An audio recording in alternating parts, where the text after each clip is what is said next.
Hello students, myself Pratik Kadam, Assistant Professor, Department of Information Technology, KK Wagh Institute of Engineering, Education and Research, Nasik. Welcome to the lecture series of subject Information and Cybersecurity, and our today's topic is RSA Public Key Algorithm. So now let us first see what are the learning outcomes of this video.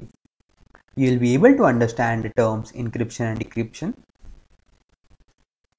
You will be able to differentiate between symmetric and asymmetric key algorithms. You will be able to solve numericals based on RSA public key algorithms. So now, important thing. Why am I doing this? What's the point? So this might be the questions that you might be thinking that why I'm learning RSA algorithm. But let me help you out. Nowadays you see that most of the services are going online. Whether it is buying electronic devices or clothes online on Flipkart, or whether it is ordering groceries on Grofers, whether it is buying online food on Zomato, or whether it is paying amount to the local stores in your nearby places rather than cash, now you prefer UPI. So you can see that most of the things have now become online, and the major concern of online world is privacy and confidentiality. So to achieve this privacy and confidentiality, we need to understand what is security, how to apply security, how to encrypt your data, that is how to make sure that your privacy is maintained and your data remains confidential. So I hope now that you have got the purpose to learn this topic and you will understand this topic very much in detail. So what is RSA? So there was a statement made by Bruce Skinner, who is a well-known American cryptologist and author. The statement was, no one can duplicate the confidence that RSA offers after 20 years of cryptanalytic review. So you can just imagine that the algorithm was designed 20 years back and it is still as strong as it was 20 years back, and still hackers are not able to crack it. So you can just imagine how strong this algorithm is. So let us see what is the definition of RSA. RSA is an algorithm used by modern computers to encrypt and decrypt messages. It is an asymmetric cryptographic algorithm. So you might have guessed why the name RSA. It was invented by three scientists, that is Rivest, Shamir and Edelman. I have purposefully highlighted the words encrypt, decrypt, asymmetric cryptographic algorithm. The reason is, unless you understand this term, you won't be able to understand what is RSA. So let us first understand these terms. So the student is having a question. What is encryption? So encryption is a process of converting your plain text message into your ciphertext. Plain text message means a normal message that you send to your friends in normal English, and ciphertext means a secret code or a jumble code that you send. So you can just see here there is a lock. When lock is open, you can see the plain text. But when we lock it with some key, then the message is generated, which is a secret message. So the next question is, what is decryption? So decryption is as important as encryption, because once you have encoded the message that you want to send to your friend, it is equally important that your friend is able to retrieve the actual original message from that secret message. So decryption is a process of converting your ciphertext message, that is an encrypted message, to a plain text message, that is a normal message. So you can just see here there's a logic. We have applied a secret key here and the data that is passing through this logic, so your secret code is again getting back to your normal code. So I hope you have understood the term encryption and decryption, because these are very basic terms, and if you don't understand these terms, you won't be able to understand any concept in your cybersecurity world. So you might be wondering why symmetric encryption, because in a definition of RSA we have seen the term asymmetric encryption. So to understand what is an asymmetric encryption, you should be able to understand what is a symmetric encryption. So you can just see it here. There's a plain text, that is Amici-Soft rocks. So we are applying some logic, that is an encryption algorithm, with a secret key that is shared. Then that message is converted into a ciphertext. When it is received at the receiver end, he is again using the same key to decrypt that message to a normal plain text. So in symmetric key encryption, we use one single key between two users. So you can just imagine that there's some box having a lock. If I want to send some secret message to my friend, I put that message in that box and lock it. And then I send that box to my friend. So even if someone tries to see it, he won't be able to see the message because he is not having that key. That key is only with me and my friend. So when it reaches my friend, he again uses that same key which I had shared with him and then opens the box and sees the message. So in this way, a confidentiality is preserved. But the major problem with symmetric encryption is you're having same key and you need to share that key with your friend. So again, there is a problem of confidentiality because while sharing a key with your friend, if someone gets an access to that key, he'll be able to access everything that you're transmitting to your friend. The other problem with symmetric encryption is, suppose there are two friends, you need one key. But when there are three friends, you need three keys. But then when the number increases to 4 friends, then you require 6 keys. The reason is you need to have one key between two friends. So suppose there are 4 friends. Your first friend will have 3 keys for 3 friends, that is second friend, third friend and fourth friend. Then again your second friend will have 2 keys for your third friend and fourth friend. And then again your third friend will have a key for your fourth friend. So in total there would be 6 keys. So you can just relate with your combinations formula. Suppose there are n friends. So the number of keys that you require is nc2. That is n into n minus 1 upon 2. So you can just imagine that suppose if there are 21 friends, the number of keys that you would require is 21 into 20 upon 2. That is 210 keys. So now let us see what is an asymmetric encryption. So you can imagine an asymmetric encryption with the lock having 2 keys. So it is just like there's a tunnel and there's a lock at both the end.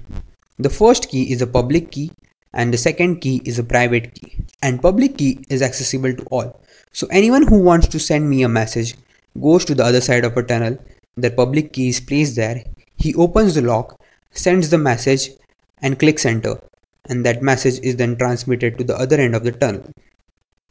As it is in a tunnel, no one can see that message.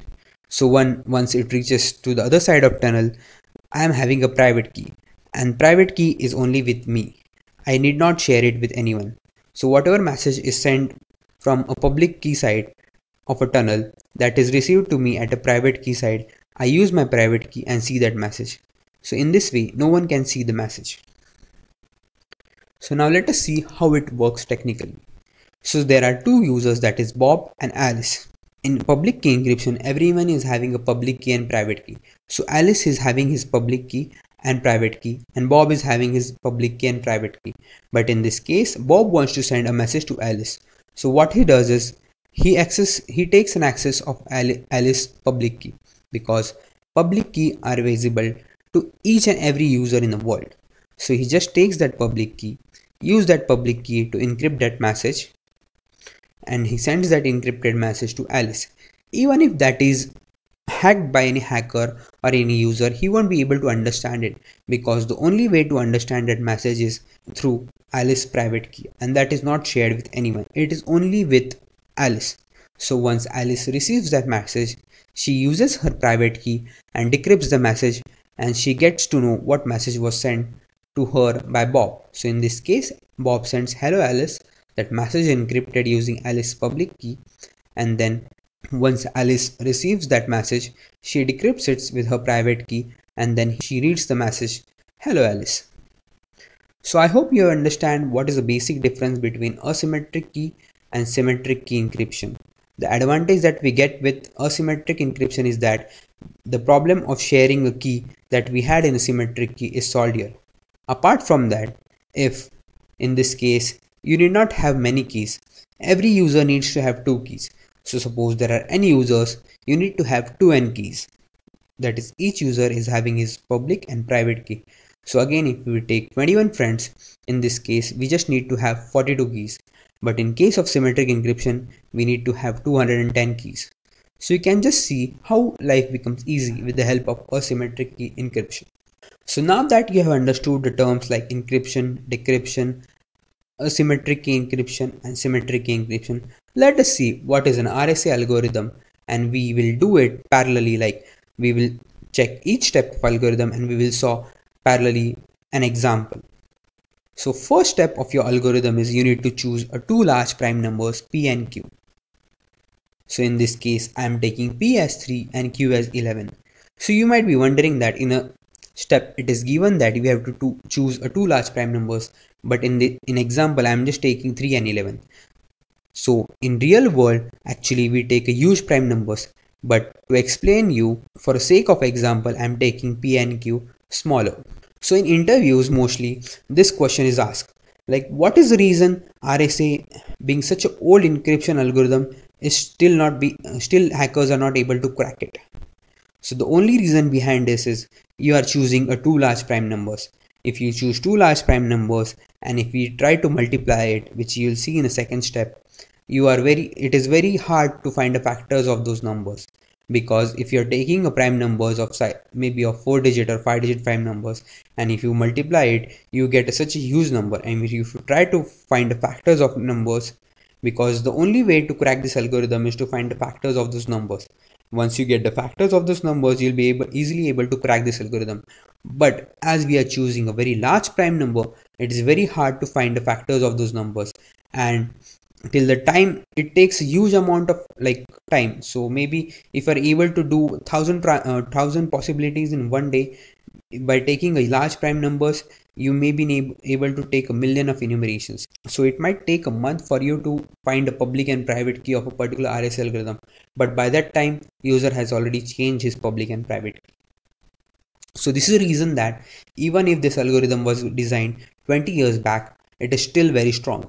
So the second step is we need to calculate modulus n, that is p into q, and totient, that is phi p minus 1 into q minus 1. So we calculate n equals to 3 into 11, that is 33, and phi equals to 3 minus 1 into 11 minus 1, that is 20. So now this is very important step.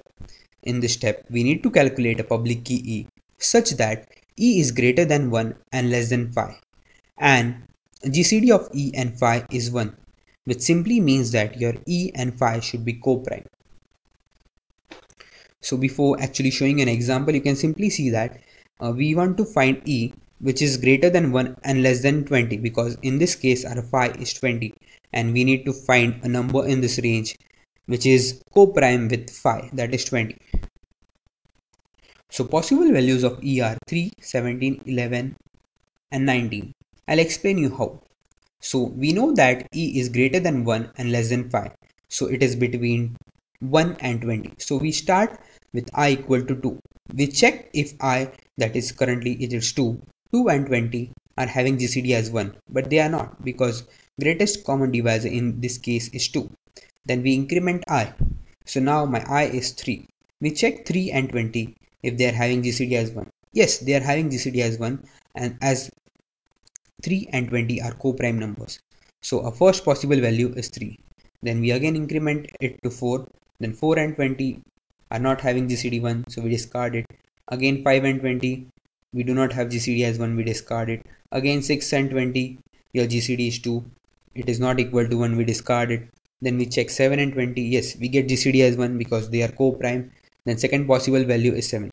And so on, we calculate it till 19. And the possible values we get is 3, 7, 11, 17, 19. So again it depends upon me, like I can choose any of these possible values. So in this case I am choosing e as 7. So this is again a major reason why RSA is stronger, because there are n possible values of public key and you can choose any one of them. So again, even if hacker is able to know what is p and q and he tries to find different things, so again there would be n range of public key values, and the hacker won't know that which public key the user has used. So now the next step is I need to calculate my private key. So the formula for calculating my private key is d is equivalent to e raised to minus 1 mod of phi, which is nothing but e raised to minus 1 can be written as 1 upon e. Then it goes to left hand side, it becomes d into e, which is equal to 1 mod phi, which is nothing but your d into e mod phi should be equivalent to 1. So now you can see that in this formula we have the value for e and we have the value for phi. So that is d into 7 mod 20 should be equivalent to 1. So again we start d with 1. So 1 into 7 mod 20 will be 7. So that value of d we cannot take. Then we increment it. 2 into 7 mod 20 is 40. Again it is not equivalent to 1. We increment d. So 3 into 7 mod 20, that is 21 mod 20, is equivalent to 1. So we have found first value for d. In this way again we can get different private keys and we can choose any one of them. In this case we are taking d as 3. So now as a user you have calculated your public key and private key. So now next step is if someone wants to send you a message. So what you will do is you will keep your private key with yourself and you will keep your public key for display to entire world. So anyone who wants to send you a message will take your public key, apply encryption technique, send your message. Once you receive your message, you will use your private key and decrypt it. So suppose in this case a message 2. In real world your message would be in a textual format such as hello, hi, but whenever that message is encrypted at backend, it is converted into a numerical value. If you want to encrypt a message, the formula for encryption is that is m, that is your message raised to e mod n. E is a public key that is available to anyone who wants to send you a message. So suppose your friend takes a message m, applies your public key and calculates a ciphertext. So you can just see that ciphertext equals to 2 raised to 7 mod 33, where 7 is your public key and 33 is nothing but your modulus that we have calculated initially. So you get answer as 29. So your actual message 2 is now converted into 29. So that 29 message is sent by your friend to you. So once you receive that 29 message, so formula for converting it back to plain text is ciphertext raised to d mod n. So you can just do it 29 raised to 3 mod 33 and your plain text again is 2. So you can see like how actually behind the scene calculation takes place. You can take any message and try to put it in this formula.